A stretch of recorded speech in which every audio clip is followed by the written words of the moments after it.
दोस्तों नमस्कार। शांति पर्व इस YouTube चैनल में आप सभी का स्वागत है। आज के इस वीडियो में हम महाराष्ट्र की राजनीति पर बात करेंगे।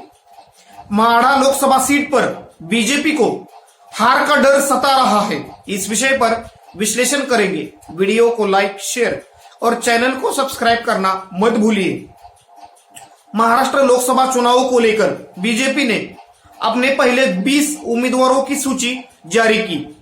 इस सूची में माढ़ा लोकसभा सीट से बीजेपी ने विद्यमान सांसद रणजीत सिंह नाईक निंबाळकर उनको मैदान में उतारा है, लेकिन उनकी उम्मीदवारी का डिक्लेयर होने के बाद माढ़ा लोकसभा सीट पर बीजेपी में अंदरूनी नाराजगी सामने आई है।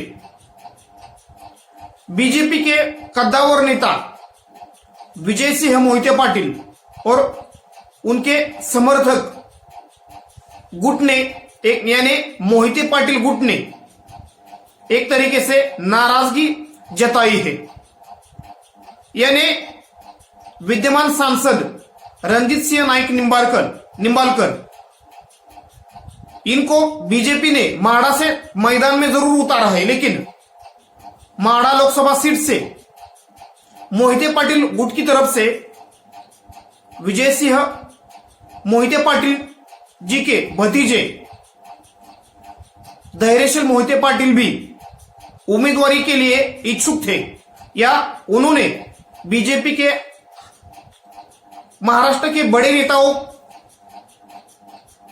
के साथ मिलकर मीटिंग भी की थी, या उनको अपने उम्मीदवारी के बारे में बताया भी था। लेकिन बीजेपी ने विद्यमान सांसद रणजीत सिंह नाईक निंबाळकर उनको उम्मीदवारी दी। इसके कारण मोहिते पाटिल गुट नाराज हुआ है। 2019 के लोकसभा चुनाव में माढ़ा लोकसभा सीट बीजेपी जीत पाई, लेकिन बीजेपी के इस जीत में मोहिते पाटिल गुट का बहुत बड़ा योगदान था। माढ़ा लोकसभा सीट एनसीपी का यानी शरद पवार जी का गढ़ माना जाता है। 2009 के लोकसभा चुनाव में खुद शरद पवार यहां से सांसद के रूप में चुनकर आए थे, लेकिन 2019 में बीजेपी को यहां जीत मिली। बीजेपी के उम्मीदवार रणजीत सिंह नाईक निंबाळकर उनको 1 लाख से ज्यादा मतों का लीड मोहिते पाटिल गुट ने दिलाया था। अगर हम माढ़ा लोकसभा सीट की बात करें तो इसमें कुल 6 विधानसभा सीटें आती है। इनमें सोलापुर जिले की 4 विधानसभा सीटें और सातारा जिले की 2 विधानसभा सीटें। इनमें सातारा जिले से मान खटाव इस विधानसभा सीट पर बीजेपी के जय कुमार गोरे ये विधायक है।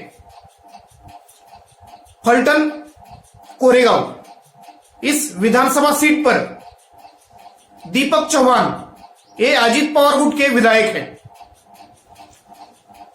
सोलापुर की जो 4 विधानसभा सीटें हैं, इनमें मालशिरस यहां राम सातपुते बीजेपी के विधायक हैं। सांगोला शहाजी बापू पाटिल शिंदे गुट के विधायक हैं।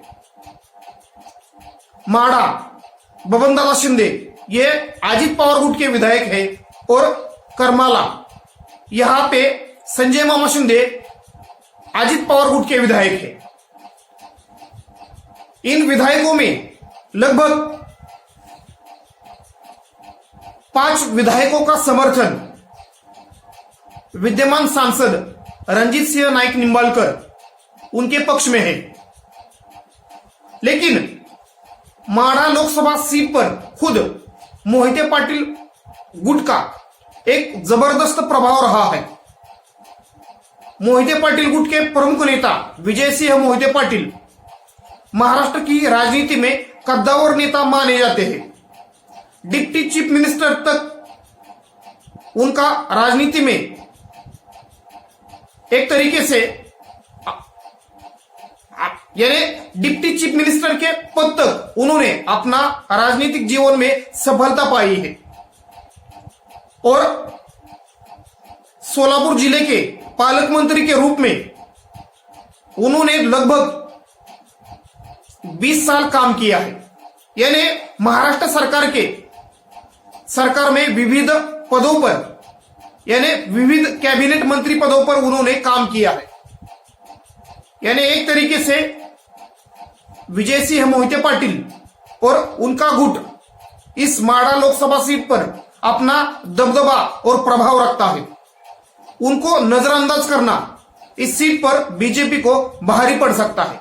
2019 के लोकसभा चुनाव से पहले विजय सिंह मोहिते पाटिल जी के सुपुत्र रणजीत सिंह मोहिते पाटिल बीजेपी में शामिल हुए और उसके बाद बीजेपी को माडा लोकसभा सीट पर सफलता मिली। भले ही इस वक्त माडा लोकसभा सीट पर जितने भी बीजेपी के नेतृत्व वाली महायुति के विधायक है वो विद्यमान सांसद रणजीत सिंह नाइक निंबालकर जी के साथ हो, मगर इस माडा लोकसभा सीट पर अगर हम जमीनी हकीकत देखें तो मोहिते पाटिल गुट का प्रभाव हमें ज्यादा नजर आता है।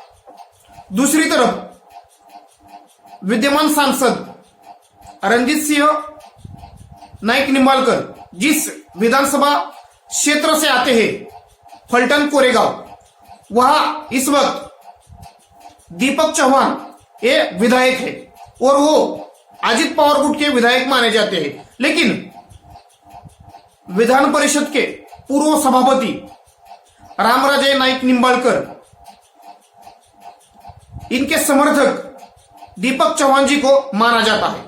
यानी एक तरीके से फलटण कोरेगांव विधानसभा सीट पर इस वक्त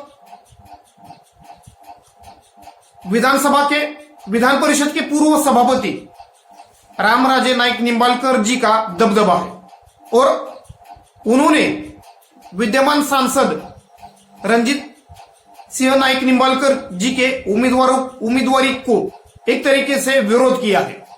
यानी एक तरीके से इस वक्त माडा लोकसभा सीट पर जो बीजेपी के नेतृत्व वाला महायुति का गठबंधन है उसमें ही आंतरिक टकराव और आंतरिक संघर्ष नजर आ रहा है।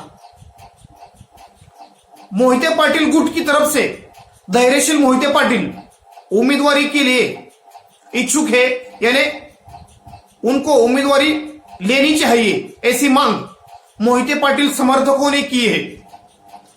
शरद पवार जी के राष्ट्रवादी कांग्रेस पार्टी यानी उनके पार्टी से धैर्यशील मोहिते पाटिल जी को चुनाव लड़ना चाहिए ऐसी मांग मोहिते पाटिल जी के समर्थक इस वक्त माडा लोकसभा सीट पर कर रहे हैं। माडा लोकसभा सीट का एक तरीके से जायजा लेने के लिए मोहिते पाटिल जी ने यानी विजय सिंह मोहिते पाटिल जी ने अपने समर्थकों की एक मीटिंग बुलाई। इस मीटिंग में महाविकास आघाड़ी के नेता भी शामिल थे। इनमें शेतकरी कामगार पार्टी के सरचिटणीस जयंत पाटिल, सांगोला के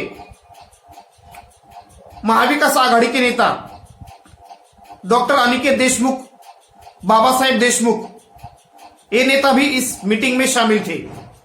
और महायुति की तरफ से विधान परिषद के पूर्व सभापति रामराजे नाईक निंबाळकर, उनके भाई संजीव राजे नाईक निंबाळकर, रघुनाथ राजे नाईक निंबाळकर, अनिल देसाई जैसे दिग्गज नेता इस मीटिंग में शामिल थे।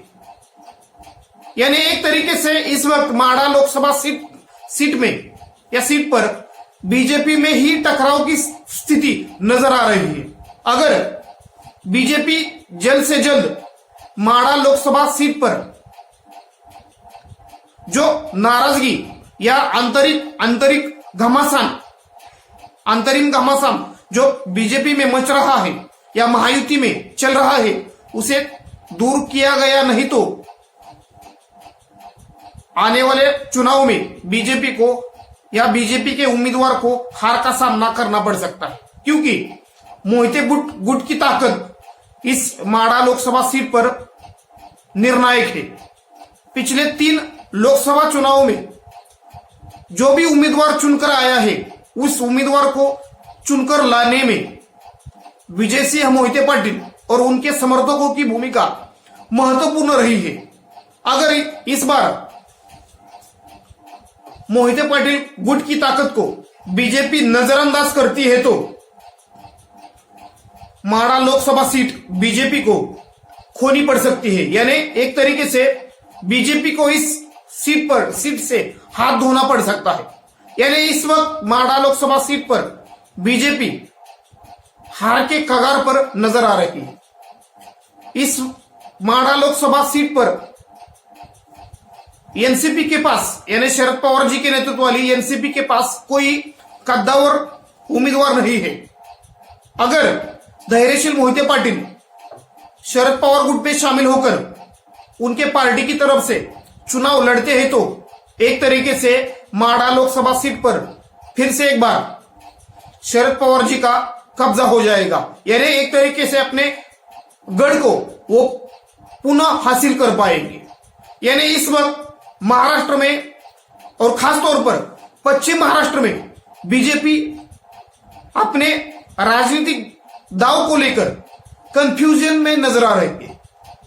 भले ही बीजेपी ने सीटों का ऐलान किया है मगर सीटों का ऐलान होने के बाद बीजेपी में इस वक्त अंतर्गत नाराजगी या एक तरीके से संघर्ष और घमासान मचा हुआ है। अगर इस नाराजगी को बीजेपी जल्दी ही नहीं दूर कर पाई तो बीजेपी को महाराष्ट्र लोकसभा चुनाव में जबरदस्त हार का सामना करना पड़ सकता है और माड़ा लोकसभा सीट इसका एक एग्जाम्पल है। धन्यवाद। वीडियो को लाइक, शेयर और चैनल को सब्सक्राइब करना मत भूलिए।